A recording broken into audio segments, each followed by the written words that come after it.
നമസ്കാരം. ഒരിക്കൽ ആരാണ് ഏറ്റവും ശക്തൻ എന്നതിനെക്കുറിച്ച് മൃഗങ്ങൾ തമ്മിൽ ഒരു തർക്കമുണ്ടായി.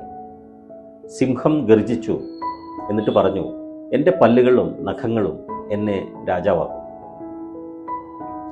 ആന അഹങ്കാരത്തോടെ പറഞ്ഞു, ഞാൻ വലുതും ശക്തനുമാണ്.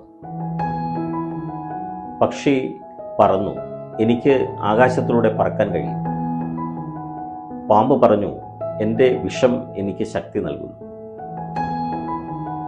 പിന്നെ അവർ മനുഷ്യൻ്റെ നേരെ തിരിഞ്ഞു, എന്നിട്ട് ചോദിച്ചു, നിങ്ങളുടെ കാര്യമോ? നിങ്ങൾക്ക് നഖങ്ങളില്ല, ചിറകുകളില്ല, വിഷമില്ല, വലിയ ശരീരമില്ല, നിങ്ങളുടെ ശക്തി എന്താണ്? മനുഷ്യൻ പുഞ്ചിരിച്ചുകൊണ്ട് പറഞ്ഞു, എൻ്റെ ശക്തി എൻ്റെ മനസ്സാണ്. എനിക്ക് ചിന്തിക്കാനും സങ്കല്പിക്കാനും സൃഷ്ടിക്കാനും കഴിയും. ആശയങ്ങൾ ഉപയോഗിച്ച് നഖങ്ങളെക്കാൾ ശക്തമായ ഉപകരണങ്ങൾ, ചിറകുകളേക്കാൾ വേഗതയുള്ള യന്ത്രങ്ങൾ, വിഷത്തെ പരാജയപ്പെടുത്താനുള്ള മരുന്നുകൾ എന്നിവ എനിക്ക് നിർമ്മിക്കാൻ കഴിയും.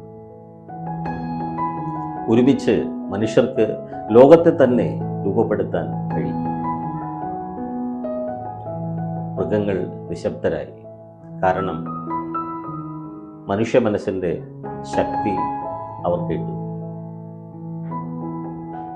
മനുഷ്യരായ നമ്മുടെ യഥാർത്ഥ ശക്തി നമ്മുടെ മനസ്സാണ്. അത് വിവേകത്തോടെ ഉപയോഗിക്കുക. നന്ദി, നമസ്കാരം.